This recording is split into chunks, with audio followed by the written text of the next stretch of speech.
We're sisters, best friends, and authors on a mission to help you stoke your creative fire and live the life of your dreams. We believe that purpose fuels passion and that creativity is your secret weapon for mass construction. There's never been a better time to bless the world with your dream realized. You're listening to The Kate and Abbie Show. Hello, friends, and welcome to another episode of The Kate and Abbie Show. This is episode 16.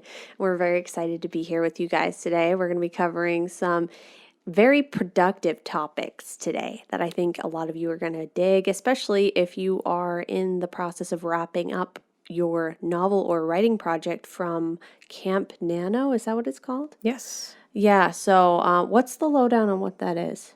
It's a lot like NaNoWriMo, the traditional NaNoWriMo in November, but it's like more, you have more like freedom and control over what you want to write about. Okay. As far as like the word count, usually people pick their own word count goal. So it could be just like, I want to write 10,000 words or 30,000. Okay. A lot of people do 30,000, but NaNoWriMo in November is known to be 50,000 or a whole novel. Okay. So Camp Nano is more chill. Oh, okay, nice. So it's the more chill sibling of NaNoWriMo. Cool. So a lot of you guys might be wrapping up your own writing projects if you participated in that. And did you participate in it? No, not really. No? I mean, I set a goal for just like write as much as I can. Oh, that's and I kind of did. Goal. So, yeah, stay chill about it.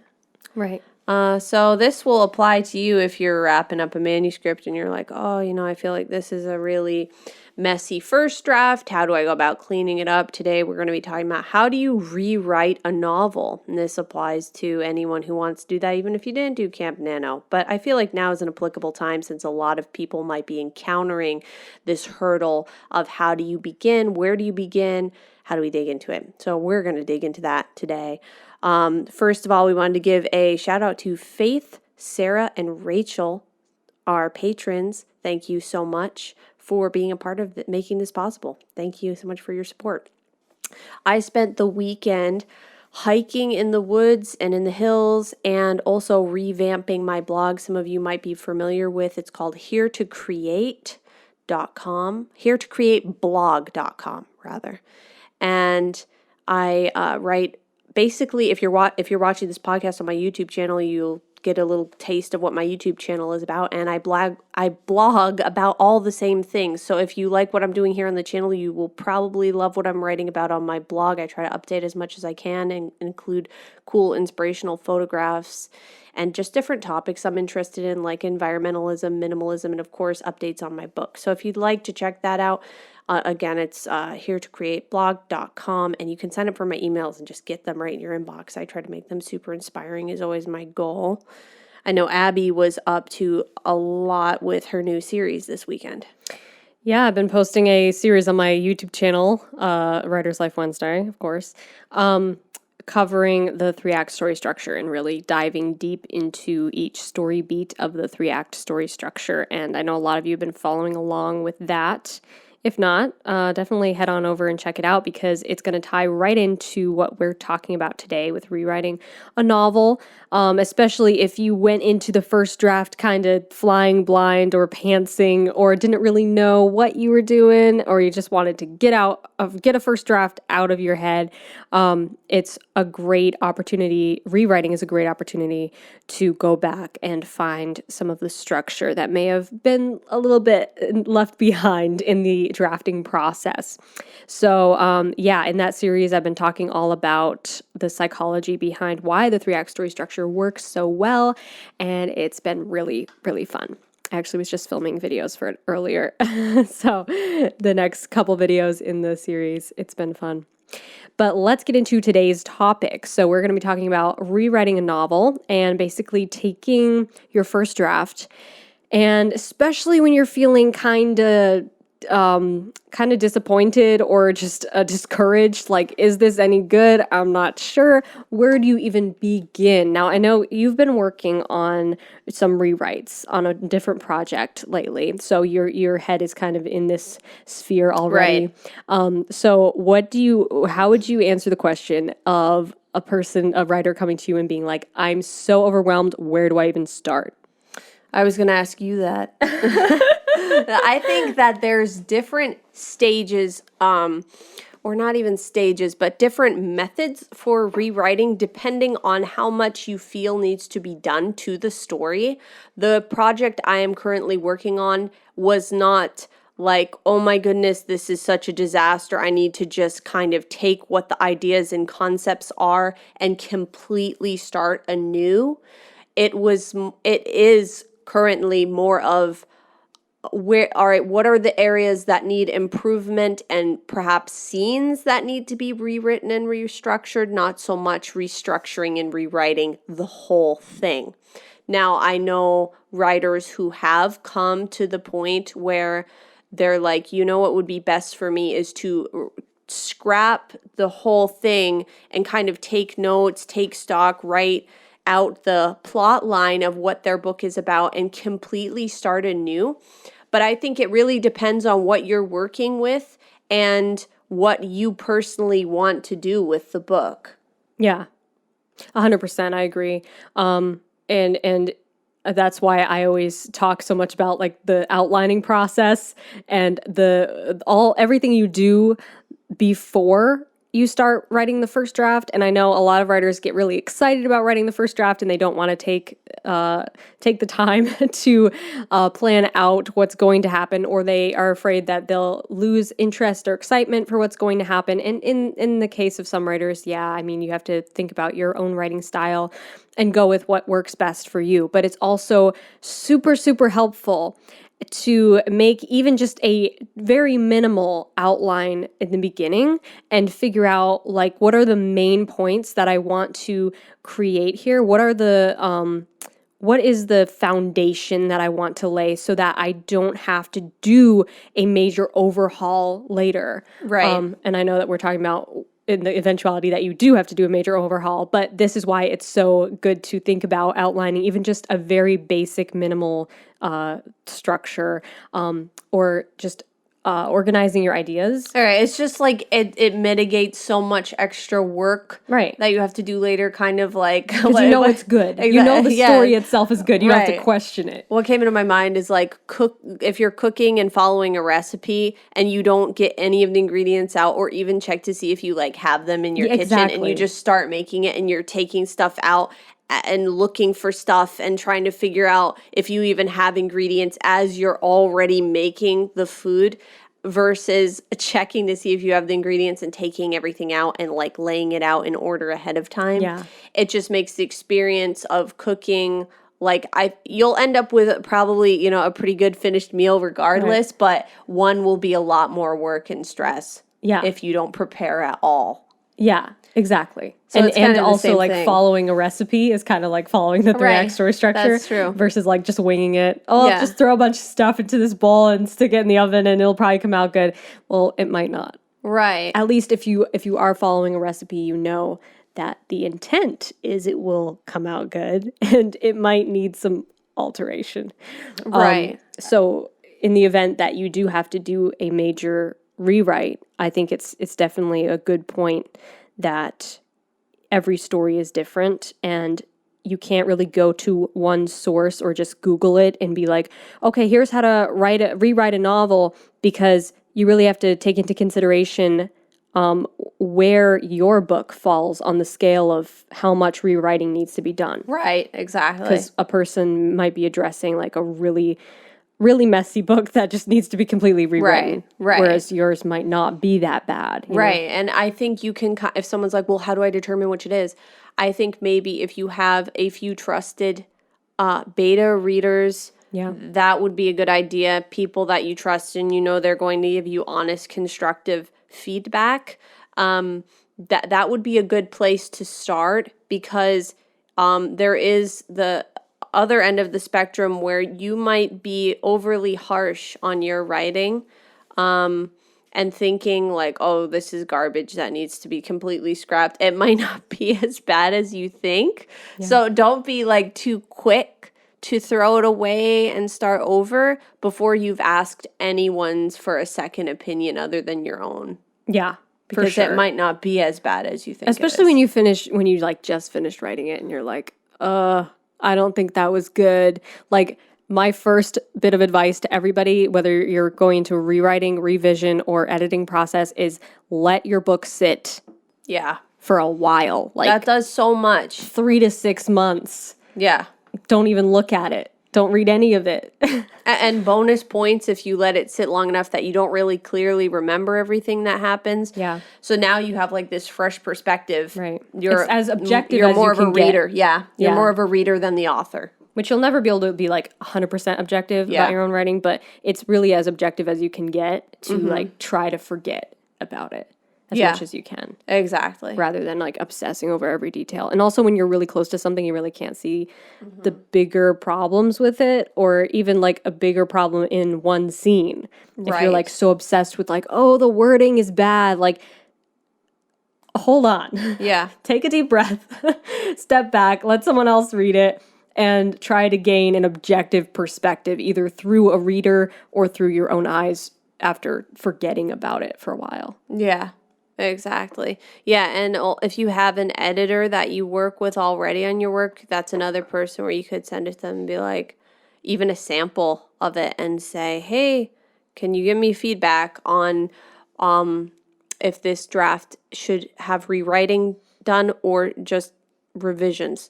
And I think the term rewriting can actually be really objective or subjective. Okay. Yeah. It depends on who you are. You know Right, what I yeah. mean? Is what I'm saying. It depends on how you mean it, because I would say like I've been doing rewriting to this current project I'm working on, but have I like just scrapped the whole thing and started anew? No, I haven't. So it could be considered revision depending on how you look at it. So it's really up to the perspective of the person working on their own respective work. And I would just try to, kind of keep that in mind, that it doesn't need to mean you rewrite every single word. I think there are questions that you can ask yourself at the beginning, like how much, is it revision work or is it rewriting? And have I had anyone read this and have I had anyone give me a second opinion yet? And those are two questions I think that should be answered before you jump right in and start, going to town, chopping things and rewriting things. It's good to get a second opinion. Yeah, for sure. I think another really overlooked thing to do that I don't even know if a lot of people think of doing this, but it's so good to do before you go into any sort of editing process, whether it's rewriting or revising or editing in general, is make a list of things that you genuinely love about the book.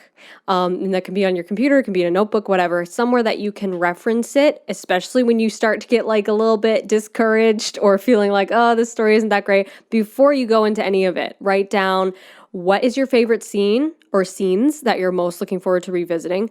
What is your favorite aspect of the theme or the big idea that you're trying to share through the story? Why does that matter to you, and why are you passionate about it? Who's your favorite character or characters? What do you love about them? Just list out some of the things that you really enjoy about this book and that you enjoyed about the writing process, so that you can remind yourself of these things and go back and reference this list later when you're feeling a little bit discouraged, or when you are like, is this book any good? You can look at those lists of positive things and be like, okay, yeah, I love those things about it. And those things will help you to pull you through the revision process and the times when it might not be as fun. Right. Kind of give you hope. Yeah. Yeah. It's helped me a lot anyway. Right. It's like that. having kind of that dream board Yes. aspect. It gets you excited about it too. You've talked a lot about Yeah. that on, some of your social media, like dream boards, and how they can be really beneficial. Right. To keep it does your the same focus. thing sort of like as a Pinterest board for your it could be for your life.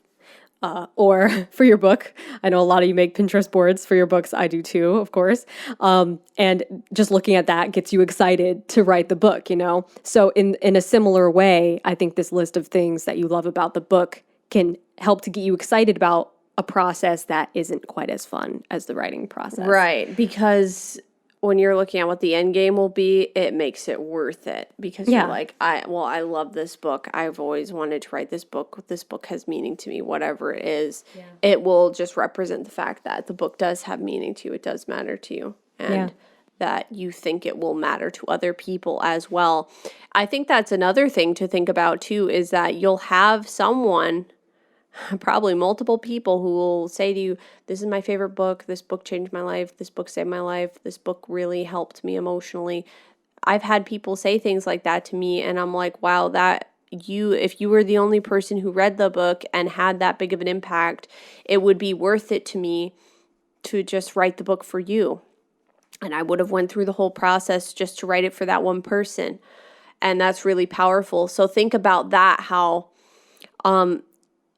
the book you're working on right now will be someone's favorite one day, will be a book that gives someone hope one day. And so don't give up on it. Let that guide you and encourage you. Yeah, 100%.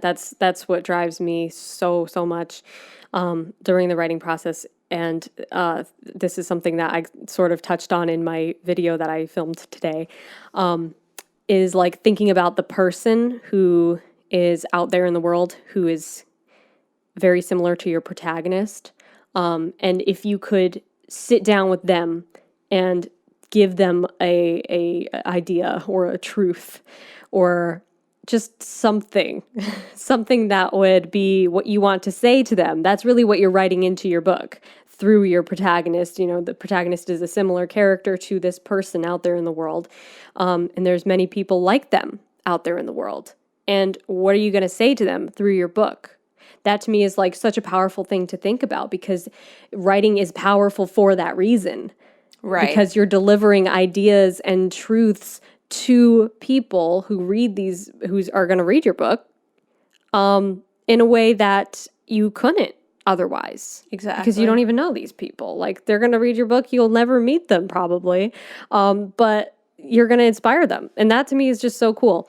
I think another thing that is important to do before you sit down to start the rewriting or revising process is to ask yourself, or make a list, even better, make a list, as I always say, of the things that you are specifically worried about with this book, okay? So many people go into the revision or rewriting process and they're like, I'm just worried that the whole thing is bad. Like, the whole thing's probably rubbish. And that's like their concern. Yeah, like that's very and that's not vague, helpful. Actually. It's not helpful at all. And if you look what you look for, you'll find. So you'll look for, oh, the whole thing's rubbish, and then you'll just see rubbish everywhere you look, and then you won't be like pinpointing specific problems that you can solve. So that's not constructive. What is constructive is to make a list. Ask yourself, what are the specific things I'm concerned about? And I do this for every revision process that I go through. I sit down and ask myself, what are the specific things that I'm worried about? And I'll write down things like, I'm afraid the ending is too rushed, or I'm afraid there isn't enough progression with this character's side plot, or there isn't enough of a side plot, or there needs to be more side plots. Something about whatever is the specific concerns I have, right? So that going into it, I can be looking for those things and not just like looking for something bad, but I don't know what it is. Yeah, I think it's more of an emotional response. Yeah. It's more of an emotional response to get all like, oh, the whole thing's garbage. Like, there's no book on planet Earth, probably. I mean, I don't really think there is, that the whole thing is garbage. It's very, very, very, very, very rare that you're going to encounter, yep, every single word and syllable is garbage. It's mostly you're just dealing with certain elements aren't working together. Right. Just identifying what those are. Even if you feel not that confident in your writing skills, it doesn't even matter. It doesn't even matter, because there are lots of books written by authors who wouldn't claim to be the best author in the world, but they're like, I want to write this book, so I did it to the best of my ability. And that's all you have to do.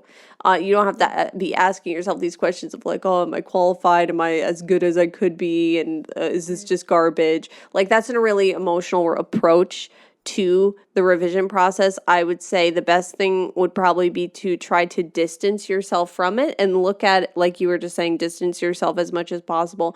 Also, if you could try to remind yourself to look at it as if a friend gave you a manuscript that they wrote and wanted you to look at it, because you wouldn't give them vague tidbits about it, like, oh, the whole thing's probably garbage. It's such a piece of crap. You wouldn't say that.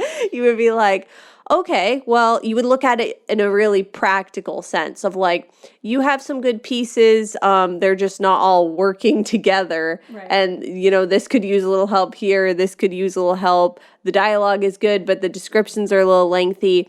You would say things like that. You wouldn't just be like, oh, the whole thing's garbage. Right. You know what I mean? Yeah. And I always use the example of a house, like going and flipping a house that looks like it should be condemned. I mean, you see like shows like that all the time on TV that they go into this really dilapidated looking house and then fix it up to be this beautiful house. And so you have to have vision when you go into a dilapidated house and you're like, okay, this is going to be beautiful. We're just going to like take out this wall and that thing and repaint this and rebuild this. That's kind of how you have to look at rewriting a novel in a way. You have to look at like the good foundations that you have to work with. Yes. And see it as, we can restore this to a beautiful thing. Rather than like the whole thing needs to just be bulldozed. Exactly. Like you rarely hear them say that on these home flipping shows. Exactly. They're like, we can make this work. Right. Which is a nice optimistic way to go into a project, whether it's flipping a house or rewriting a book. Yeah. I agree 100%. Now, you've rewritten a couple books pretty much completely. Yeah. So what was your step-by-step process for that? That's a big question. Yeah. Well, I started with looking at the good bones, basically. Looking at what is it that I love about this book, making a list of those things, and knowing for sure what elements I wanted to keep. And then basically... So did you go through it first and like read it thoroughly and then like copy and paste pieces to a document of like keep this, or did you like highlight? I basically took I had a copy of the manuscript, and then I took the manuscript, a new copy of it into a new Scrivener project and started reading it and writing down. I wrote down synopses of each chapter. Oh, okay, cool. So what happened in each chapter, and then I wrote a new synopsis of like, okay, I want to change a few things about what happens. So I wrote a new synopsis of each chapter and then went back and deleted pretty much everything and rewrote it from scratch, except a lot of the dialogue I ended up keeping.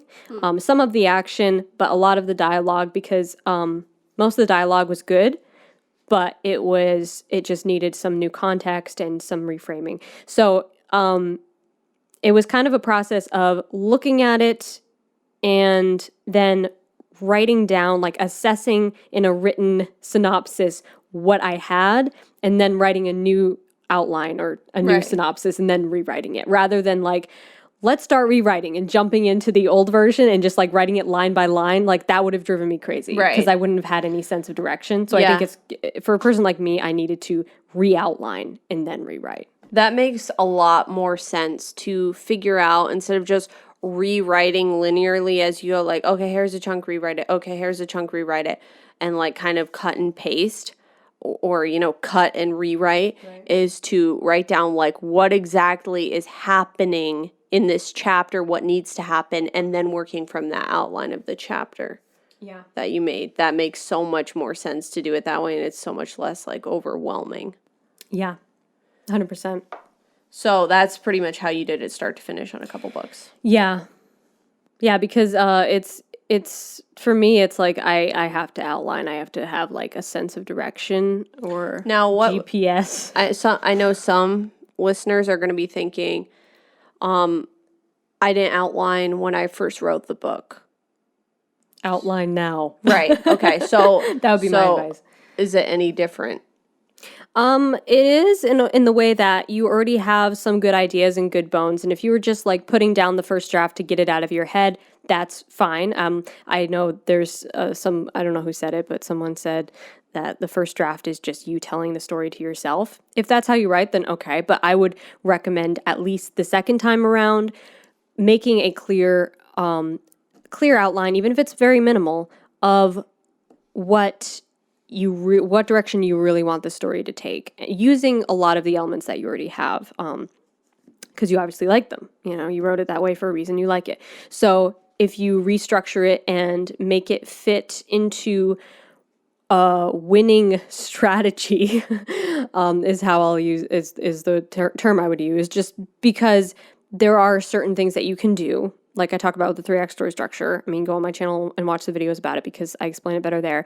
But there's a reason why this structure works. There's a reason why certain structures work, and it has to do with how your brain is perceiving things, and it all really roots back to the characters and why everything that's happening matters to them rather than just things happening to a random assortment of characters.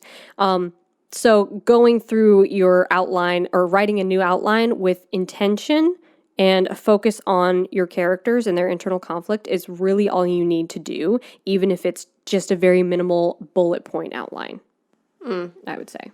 Yeah, that makes total sense to do that. And I think that's important to remember that, if you're someone like me who never outlines or makes notes about their writing, if you're going through a rewriting process, it's basically just about making helpful notes that are going to guide you through the process so you're not overwhelming yourself. Because that's the real danger, I think, for a lot of people, myself included, is becoming overwhelmed, especially if it's a longer book, by the process itself of like, how am I going to even start doing this? Am I doing it in the most efficient way as possible? And so it's about making notes that are for your eyes only, for you, that you will know you'll easily understand to help you through that process. Yeah, 100%. So to recap what we talked about here, basically, before you go into the revising or rewriting process, make sure you have a clear focus on not only the problems you are looking for or the problem areas, or the things you're worried about, but also the things that you love about your book, the things that you enjoyed about the writing process, your favorite parts of the book, your favorite characters, why the theme is important to you, and keep that list of things close to you when you're going through the rewriting process, because you're going to need that boost of encouragement. So make sure you have a constructive list of things you like and constructive list of things you're looking for, problem areas, so that you're not just going into the writing process with this big vague question of, is it any good? I don't know, because that's not going to help you out with the actual rewriting process. So always get feedback is another thing that we talked about. Getting feedback with beta readers who you trust and who want to see you succeed and who understand your story or your target audience. That can be really helpful. Just a few of them, like 2 or 3, and always being optimistic about your work and trying to detach. Don't get too emotional. Don't get too bent out of shape if you feel discouraged for any reason. Take a step back, take a deep breath, and approach it with humility and gratitude. Gratitude, yeah. Be grateful that you're doing what you're doing, that you have the ability to write, that you are able to even have this project going to begin with. Yeah. I mean, that's pretty amazing. It is. Really Even if you wrote a story and never did anything with it, that's pretty amazing. So just take time to, I think we overlook so many of the things that we should just be emulating gratitude for. So try to keep that in mind. Yeah, for sure. But yeah, that's the wrap for us, I think, this time. If you want to support the podcast, ever notice we don't have sponsors and ads on this podcast? The reason why is because we want to give you guys our best content ad and sponsorship free. We don't like interruptions any more than you do. So if you want to keep this show ad free, go to patreon.com/The Kate and Abbie Show and make a small donation. And you can get a shout out on the show, voting power, all kinds of cool stuff over there. Check it out. And yeah, the best way to support the podcast really is to share it with a friend, like and subscribe to the channel if you're on Katie's YouTube channel. If you're not, it is youtube.com/KAmmons. And be sure to follow Abbie at youtube.com/AbbieEmmons. We hope you guys found this episode super helpful. Good luck rewriting your book. Go get after it. And rock on. And stay stoked.